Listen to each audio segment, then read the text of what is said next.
भारत में अंगूर की खेती लगभग पिछले लगभग 6 दशकों से की जा रही है और आर्थिक दृष्टि से अंगूर की खेती काफ़ी उन्नति पर है। लोग उन अंगूर की खेती करके काफ़ी मुनाफा कमा रहे हैं। आज महाराष्ट्र में सबसे अधिक क्षेत्र में अंगूर की खेती की जाती है।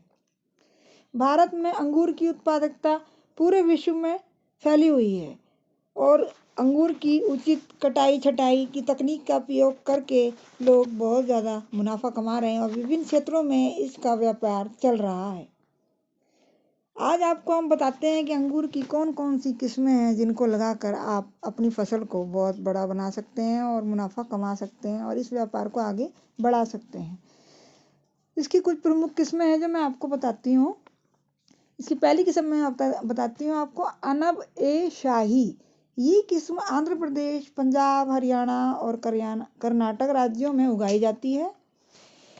ये विभिन्न कृषि जलवायु स्थितियों के अनुसार होती है। इसमें जलवायु के हिसाब से ये किस्म उगाई जाती है। ये किस्म देर से होने वाली और भारी पैदावार वाली है। ये देर से होती है, इसमें थोड़ा टाइम लगता है और लेकिन इससे पैदावार ज़्यादा होती है। बेरियां जब पूरी तरह से पक जाती हैं तो ये लंबी और मध्यम लंबी, मतलब छोटी लंबी, बीज वाली और एम्बर रंग की हो जाती हैं। इसका जूस साफ और 14 से 16% TSS सहित मीठा होता है। ये कोमल फफूंदी के प्रति अत्यधिक संवेदनशील है। इसमें मतलब फफूंदी वगैरह इतनी नहीं लगती। इसकी उपज 35 टन है। ये फल बहुत अच्छी क्वालिटी वाला है और इसको उगाने से आपके व्यापार में बहुत उन्नति होगी और ये फल बहुत रसीला होता है, बहुत मीठा होता है। दूसरी किस्म है बंगलोर ब्लू। ये किस्म कर्नाटक में उगाई जाती है। इसकी बेरियां पतली और छोटी आकार की, गहरे बैंगनी कलर की, अंडाकार और बीजदार वाली होती हैं। इसका रस बैंगनी रंग वाला, साफ और सुगंधित होता है और इसको खाने से मन में आनंद आता है। बहुत मीठा रसीला इसका फल होता है। 16 से 18% TSS वाला सुगंधित इसका फल होता है। इसकी फल अच्छी क्वालिटी का होता है और इसका उपयोग मुख्यतः जूस और शराब बनाने में किया जाता है। इसकी तीसरी आपको किस्म बताते हैं, भोकरी। ये किस्म तमिलनाडु में उगाई जाती है। इसकी बेरियां पीली हरे रंग की, मध्यम लंबी, बीजदार और पतली त्वचा वाली होती हैं। इसका जूस साफ 16 से 18% TSS वाला होता है। ये किस्म कमजोर क्वालिटी की होती है। इसका प्रयोग टेबल प्रयोजन के लिए होता है और इसकी उपज 35 टन हेक्टेयर एक वर्ष में होती है। इसकी चौथी किस्म आपको बताते हैं हम, गुलाबी। ये किस्म तमिलनाडु में उगाई जाती है। इसकी बेरियां छोटे आकार वाली, गहरे बैंगनी कलर की, पर्पल कलर की, जैसे गोलाकार और बीजदार होती हैं। TSS 18 से 20% होता है इसका जूस साफ होता है। ये किस्म अच्छी क्वालिटी की होती है। ये क्रैकिंग के प्रति संवेदनशील नहीं है, परंतु जंग और कोमल फफूंदी के प्रति अति संवेदनशील है। मतलब इसमें फफूंदी वगैरह थोड़ी लगने की संभावना रहती है और इसकी उपज 10 से 12 टन हेक्टेयर है। काली शाहबी। ये किस्म छोटे पैमाने पर महाराष्ट्र और आंध्र प्रदेश राज्यों में उगाई जाती है। इसकी बेरियां लंबी, अंडाकार, बेलनकार, लाल, बैंगनी या तो पर्पल कलर की और बीजदार होती हैं। इसमें TSS 22% है। ये किस्म जंग और कोमल फफूंदी के प्रति अति संवेदनशील है। इसकी उपज 10 से 12 टन हेक्टेयर है। अब इसको आपके और दूसरी किस्म बताते हैं, परलेटी। ये किस्म पंजाब, हरियाणा और दिल्ली के राज्यों में उगाई जाती है। इसकी बेरियां बीज रहित होती हैं। इसकी बेरियों में बीज नहीं होते हैं। ये छोटे आकार वाली होती हैं और गोलाकार होता है इनका, पीले हरे रंग की होती हैं। हल्का हल्का सा इनमें हरे रंग भी दिखाई देता है। इसका जूस 16 से 18% TSS सहित साफ और हरा होता है और इसकी पैदावार 35 टन है। इसकी अगली किस्म आपको बताते हैं, थॉमसन सीडलेस। इस किस्म की म्यूटेंट टास ए गणेश, सोनाका और माणिक चमन है। ये किस्म महाराष्ट्र, आंध्र प्रदेश, तमिलनाडु और कर्नाटक में उगाई जाती है। ये बीज रहित होती है, इसमें बीज नहीं होते हैं। इसकी जो बेरियां होती हैं थोड़ी लंबी, थोड़ी मध्यम, मतलब थोड़ी कम भी होती हैं साइज में, और इसका जूस 20 से 22% टीएसएस सहित मीठा और भूसे रंग वाला होता है। वह थोड़ा मटीले रंग का होता है। इसकी पैदावार 20 से 25 टन हेक्टेयर है। उसके बाद अगली किस्म आपको बताते हैं शरद सीडलेस। ये रूस में स्थानीय किस्म है, रूस में इसको उगाते हैं। इसे किशमिश क्रोनी भी कहा जाता है। इसको सुखाकर किशमिश भी बनाई जाती है। इसकी बेरियां काली, बिना बीज वाली, बीज रहित होती हैं, कुरकुरी और बहुत ही मीठी होती हैं। इसमें थोड़ी नरमाई नहीं होती है, कुरकुरी सॉफ्ट नहीं होती है, थोड़ी कुरकुरी होती हैं। इसमें टीएसएस 24 डिग्री ब्रिक्स तक होता है। ये जीए के लिए अच्छी प्रतिक्रिया देती है और इसका शेल्फ जीवन अच्छा है। भारत में अंगूर की कुछ अन्य किस्में हैं Perlette, beauty, seedless, Pusa, Pusa Navrang, Pusa seedless और पूसा नवरंग। अब आपको हमने इसी किस्में बताई। अब इसके उपयोग के बारे में बताते हैं कि ये एक स्वादिष्ट फल है और ये जूस के लिए भी प्रयोग किया जाता है और इसको सुखाकर किशमिश भी बनाई जाती है और इससे शराब भी बनती है, मदिरा जो कहलाती है वो भी बनाई जाती है। अब इसके लिए आपको कैसी मिट्टी चाहिए, कैसी जलवायु चाहिए, ये हम आपको बताते हैं। अंगूर की जड़ की संरचना काफ़ी मजबूत होती है। ये कंकरीली, रेतीली और चिकनी, उथली हर मिट्टी में हो सकती है। रेतीली दोमट मिट्टी जिसमें जल निकास अच्छा हो, उसमें अंगूर की खेती आसानी से की जा सकती है। चिकनी मिट्टी में भी इसकी खेती कर सकते हैं। ये जलवायु के हिसाब से हो सकती है। इसके लिए जलवायु गर्म, शुष्क और ज़्यादा गर्मी में अनुकूल रहती है। अंगूर के पकते समय वर्षा या बादल का होना बहुत ही हानिकारक है। जब अंगूर पकने को होता है तो आप ऐसे समय में लगाएं कि जब इसका पकने का समय हो, तो वर्षा का टाइम ना आए। बरसात से थोड़ा आप टाइम टेबल हिसाब से करके ही लगाइए कि ये इसकी जो पकने का जो टाइम हो उस टाइम में ज़्यादा बारिश ना हो। जलवायु का फल के विकास तथा पके हुए अंगूर की बनावट और गुणों पर काफ़ी असर पड़ता है। इसकी खेती के लिए इस पर अगर बारिश पड़ जाती है तो इसके दाने फट जाते हैं और फलों की गुणवत्ता पर बहुत असर पड़ता है, तो आप इस बात का ध्यान रखें। भारत में शीघ्र पकने वाली किस्मों की सिफारिश की जाती है। प्रबंधन। अंगूर का प्रबंधन मुख्यतः कटाई कलम द्वारा होता है। जनवरी में काट छांट से निकली टहनियों से कलमें ली जाती हैं। अब जनवरी का जैसे महीना है, इसमें आप जो लोग काटिंग करते हैं तो वहाँ कलमों, उसमें से जो कलमें निकलती हैं उन टहनियों से आप इसकी कलमें ले सकते हैं। और ये कलमें जो होती हैं 4-6 गांठों वाली 23 से 45 सेंटीमीटर लंबी कलमें होनी चाहिए। और कलम बनाते समय ये ध्यान रखें कि कलम का नीचे का कट गांठ के ठीक नीचे होना चाहिए एवं ऊपर का कट तिरछा होना चाहिए। इन कलमों को अच्छी प्रकार से तैयार की गई तथा सतह से ऊंची क्यारियों में लगा देते हैं। 1 वर्ष पुरानी कलमों को जनवरी माह में नर्सरी से निकलकर खेत में रोपित कर दिया जाता है। मतलब जनवरी में कलम लेकर आप उसको नर्सरी से आपको मिल जाएंगी, तो आप उसको खेतों में लगा सकते हैं। बेलों की रोपाई। अब इन बेलों को आपको कैसे लगाना है ये हम आपको बताते हैं।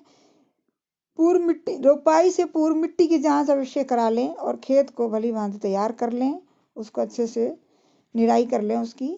और बेल की बीज की दूरी किस्म विशेष एवं साधने की पद्धति पर निर्भर करती है। इन सभी चीज़ों को ध्यान में रखकर 90 × 90 सेंटीमीटर आकार के गड्ढे खोदने पर आप इन्हें 1/2 भाग मिट्टी, 1/2 भाग गोबर, मतलब आधा भाग मिट्टी लीजिए और आधा भाग गोबर की सड़ी हुई खाद और 30 ग्राम क्लोरीपाइरीफास, 1 किलोग्राम सुपर फास्फेट और 500 ग्राम पोटेशियम सल्फेट, ये सब मिलाकर आप इसको लगाएं और उसमें ये चीज़ें मिलाएं जहाँ पर ये लगाएं। तो एक बार मैं आपको और बता देती हूँ कि आधा भाग मिट्टी, आधा भाग गोबर की सड़ी हुई खाद और 30 ग्राम क्लोरीपाइरीफास, 1 किलोग्राम समझ गए होंगे कि इनकी रोपाई कैसे करनी है। ये सब चीज़ें मिला के आप लगाएंगे तो इसमें पानी का ध्यान आपको रखना पड़ेगा। धीरे धीरे आप डालिए, देखते रहिए कि ज़्यादा निराई ना करें, पानी खुश्क होने के हिसाब से डालिए।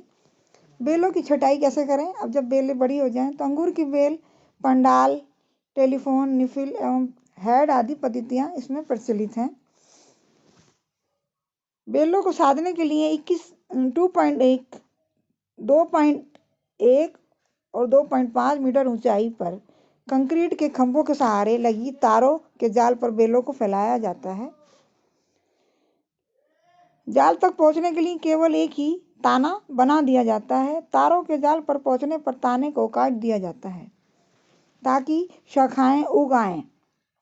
उगी हुई शाखाओं पर सभी दिशाओं में 60 सेंटीमीटर दूसरी शाखाओं के रूप में विकसित किया जाता है। इस तरह दूसरी शाखाओं से 8-10 तीसरी शाखाओं से अलग अलग सेंटीमीटर के हिसाब से शाखाएं पर फल लगते हैं। अंगूर की जो बेलें होती हैं उनको थोड़ी ऊंचाई पर तारों के सहारे शाखाओं में लगाया जाता है। इसकी छटाई के लिए बेलों में लगातार अच्छी फसल लेने के लिए उसकी उचित समय पर काट छांट करना आवश्यक है। मतलब थोड़े बहुत जो पत्ते खराब से लगे आपको उसकी काट छांट करती रहें। और छटाई कब करें? जब बेल मतलब अच्छी अवस्था में हो जाए, जब बेल मतलब थोड़े थोड़े छोटे पत्ते ना हो, थोड़े बढ़ने को हो जाएं। जब आप छोटे पत्ते ना काटें, थोड़े बड़े बड़े पत्ते हो जाएं, उनको आप काट के छांट करें। और परंतु कोपले फूटने से पहले इसको आप ना छाटें। और जो नई ताजी कोपले निकलती है उनको तो आप बिल्कुल भी अलग ना करें। जो थोड़े पुराने पत्ते हो जाएं उनको छाटें। और इसकी काट छाट जनवरी के महीने में ही की जाती है। इसकी सिंचाई के बारे में आपको बताते हैं कि नवंबर से दिसंबर तक सिंचाई की खास आवश्यकता नहीं होती, क्योंकि बेल जो है वो अच्छी अवस्था में होती है। लेकिन छटाई के बाद सिंचाई की आवश्यकता पड़ जाती है। जब आप छटाई कर देते हैं जनवरी में तो थोड़ी थोड़ी सिंचाई की आवश्यकता पड़ जाती है। फूल आने पर पूरा फल बनने तक पानी की आवश्यकता होती है, क्योंकि इस दौरान पानी की कमी से इसके उत्पादन में कमी आ सकती है। पर्यावरण स्थितियों को ध्यान में रखते हुए 7 से 10 दिन के अंतराल पर सिंचाई करनी चाहिए। फल पकने की प्रक्रिया शुरू होते ही पानी बंद कर देना चाहिए। जब फल पकना शुरू हो जाए तो पानी बिल्कुल नहीं देना चाहिए, क्योंकि फल फट जाएगा और सड़ जाएगा, इसलिए पानी की कमी कर देनी चाहिए। इसमें खाद डालने के लिए आपको बताते हैं कि अंगूर की बेल भूमि से काफ़ी मात्रा में पोषक तत्वों को ग्रहण करती है। तो इसको हमने बताया था जब आप लगाएं तो आप गोबर की खाद डालें, वो तो आप शुरू में डाल ही देते हैं। इसके बाद आप अंगूर की 5 वर्ष की बेल में लगभग 500 gram nitrogen, 700 gram muriate of potash, 700 gram potassium sulphate और 50 से 60 किलोग्राम गोबर की खाद डाल सकते हैं। वो जब डाल सकते हैं आप जब इसकी 5 वर्ष की बेल, अगर पुरानी बेल है तो उसमें डाल सकते हैं। और नई बेल में आप 3x3 की दूरी पर जो लगाए हैं आपने, उनमें जो आपने डाला है वैसे ही खाद रहने दें। खाद कब दें? छटाई के तुरंत बाद जनवरी के अंतिम सप्ताह में नाइट्रोजन और पोटाश की आधी मात्रा और फास्फोरस की सारी मात्रा डाल देनी चाहिए। और इसकी शेष मात्रा जो बच जाती है वो फल लगने के बाद दें। अगर आपको लगे कि आपका जो फल है उसमें कोई गुणवत्ता नहीं आ रही है तो कैसे करें उसकी सुधार? अच्छी किस्म के खाने वाले अंगूर के गुच्छे मध्यम आकार के, छोटे बड़े आकार के, बीज रहित दाने वाले होते हैं। इनकी खुशबू, स्वाद, बनावट वाले होने चाहिए। और इसको आप देखकर भी पता लगा सकते हैं। फसल निर्धारण के छटाई सर्वाधिक सस्ता और सरल साधन है। अधिक फल गुणवत्ता और पकने की प्रक्रिया पर बुरा प्रभाव छोड़ते हैं। 60 से 70 एवं इस पद्धति पर साधित बेलों पर 12 या 15 गुच्छे छोड़े जाएं, जिससे फल लगने के तुरंत बाद संख्या अधिक गुच्छों में निकली जा सके। इस बात का आपको पूरा ध्यान रखना चाहिए। छल्ला विधि, इस तकनीक में बेल के किसी भाग में जो तना है उसको 0.5 सेंटीमीटर चौड़ाई की छाल छल्ले के रूप में उतार ली जाती है। और इसकी छाल उतारने के बाद फल लेने के लिए, फूल खिलने के 1 सप्ताह पूर्व, फल के आकार में सुधार लाने के लिए, फल लगने के तुरंत बाद, आकर्षक रंग के लिए फल पकना शुरू होने के समय छाल उतारनी चाहिए। आमतौर पर छाल मुख्य तने पर 0.5 सेंटीमीटर चौड़ी फल लगते ही तुरंत उतारनी चाहिए। इसकी फल तोड़ाई के बारे में आपको बताते हैं। अंगूर तोड़ने के पश्चात पकते नहीं हैं। जब खाने योग्य हो जाएं अथवा बाजार में बेचना हो, उसी समय इसको फलों को उनको तोड़ना चाहिए। और इसकी उचित कीमत लेने के लिए गुच्छों का वर्गीकरण करें, मतलब गुच्छे बना लें इनके, और पैकिंग के पूर्व गुच्छों से टूटे हुए गले सड़े दानों को निकाल दें। अंगूर के अच्छे रख रखाव वाले बाग से 3 वर्ष पश्चात फल मिलना शुरू हो जाते हैं। 2 से 3 दशक तक फल प्राप्त किए जा सकते हैं। परलेट किस्म के 14-15 साल के बगीचे से 30 से 35 टन एवं पूसा सीडलेस से 15 से 20 टन प्रति हेक्टेयर फल लिया जा सकता है। आपको हमने ये अंगूर की खेती के बारे में जानकारी दी। वीडियो को पूरा देखेंगे जब भी आपको पूरी तरह समझ आएगा कि इसको आप कैसे लगाएंगे, कैसे इसके बारे में कैसे सिंचाई करें, कैसी इसकी जलवायु होनी चाहिए। पूरा वीडियो देखेंगे जब भी आपको पूरा समझ आएगा। और हमारी वीडियो से अगर आपको अंगूर के पेड़ लगाने में फ़ायदा होता है, आपको इससे जानकारी मिलती है, तो आप हमारी वीडियो को लाइक कीजिए, शेयर कीजिए, कमेंट कीजिए और हमें कमेंट करके बताइए कि आपको और कौन से फल के लिए फसल तैयार करने के लिए जानकारी चाहिए, हम आपको देंगे। और हमारे चैनल को सब्सक्राइब कीजिए। धन्यवाद।